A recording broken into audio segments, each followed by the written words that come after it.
The quiet edge. How stillness makes you unstoppable. Imagine this. You're in a tense moment. Maybe it's a disagreement with your boss, a heated debate with a friend, or even a silent standoff in a crowded room. Emotions rise. You feel the urge to speak, to react, to defend your position. But instead of engaging, you pause. Not because you're afraid, because you understand something most people don't. Power doesn't always come from speaking up. Sometimes it comes from mastering the silence. This is the philosophy of strategic stillness, a concept whispered across centuries by thinkers like Lao Tzu, Marcus Aurelius, and even modern minds like Viktor Frankl. They knew something vital. The most powerful person in the room isn't always the loudest. It's the one who's most in control of themselves. Let's unpack this overlooked form of power and how mastering it can transform your life. Why we react. The real reason behind the noise. Have you ever stopped to ask yourself, why do we react so quickly? Why do we rush to explain, defend, or prove ourselves in every conflict? It's not just about being right, it's about identity. We tie our sense of self to our opinions, our emotions, and how we're perceived. When someone challenges that, it feels like an attack, not on our ideas, but on who we are. And so we respond, we argue, we raise our voices. But here's the trap. The moment we react emotionally, we surrender control. We hand over our peace to the person who triggered us. This is what the Stoics warned us about. Epictetus said, "It's not what happens to you, but how you react to it that matters." Control your response and you control everything. The power of non-reaction. Let's be clear, non-reaction isn't weakness, it's presence. It's the ability to feel a wave of emotion and not be swept away by it. Think of it like this. Two people are in a storm. One builds walls to shield themselves, the other becomes the calm center of the storm itself. Who do you think will last longer? This is inner power, the kind that doesn't need validation, the kind that doesn't flinch, doesn't chase, doesn't crumble under pressure. It's the quiet strength that speaks loudest when everyone else is shouting. Lao Tzu's wisdom, water over stone. Lao Tzu once said, "Water is fluid, soft and yielding, but water will wear away rock, which is rigid and cannot yield."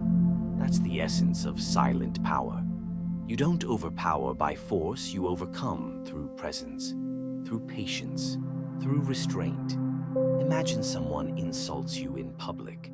Most would fire back, needing to save face, but what if you stayed calm, composed, maybe even smiled? Now who really holds the power? You've disrupted the expected script. You've taken control of the moment by not reacting to it. That's the quiet edge. Viktor Frankl, choosing your response. Viktor Frankl, Holocaust survivor and psychologist, offered one of the most profound insights on human freedom. He said, "Between stimulus and response, there is a space. In that space is our power to choose our response. In our response lies our growth and our freedom." That space, that's where stillness lives. And the more you practice entering that space, pausing before reacting, the more powerful you become. Not over others, but over yourself, because the hardest person to master is you. The example of Nelson Mandela. Let's look at someone who embodied this in the real world. Nelson Mandela, imprisoned for 27 years, humiliated, silenced, stripped of freedom. But when he emerged, he didn't seek revenge. He sought reconciliation. He understood that emotional reaction would only continue the cycle of pain. Real power meant breaking the cycle, choosing peace over pride. And by doing so, he didn't just lead a nation, he redefined leadership itself. The art of pausing silence doesn't just create space, it creates tension. And tension makes people listen. In conversation, a well-timed pause can be more commanding than a paragraph of speech. It draws attention. It creates anticipation. It's the difference between someone who speaks to fill the void and someone who speaks because they know the weight of their words. If you want to be more persuasive, more impactful, don't just speak more. Pause more. Let your silence say what your words can't. How to cultivate silent strength. So how do we build this kind of presence? 1. Practice the pause. When you feel triggered, count to 5 before speaking. Breathe. Let the initial wave pass. 2. Observe. Don't absorb. Just because someone is emotional doesn't mean you need to be. Watch their behavior like a scientist, not a participant. 3. Detach from outcomes. Not every moment needs to be won. Sometimes the greatest win is walking away with your peace intact. 4. Speak less, mean more.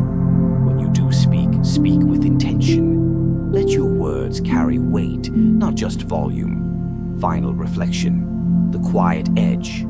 We live in a world that rewards noise, fast opinions, quick reactions, constant communication. But the truth, the real leaders, the ones who shape history, rarely shout. They listen, they think, they choose their moments. So the next time you're pulled into a confrontation, ask yourself, am I reacting or am I responding? Am I trying to win or am I trying to remain in control? Because true power is not about overpowering others. It's about mastering yourself. And that mastery, it begins in silence.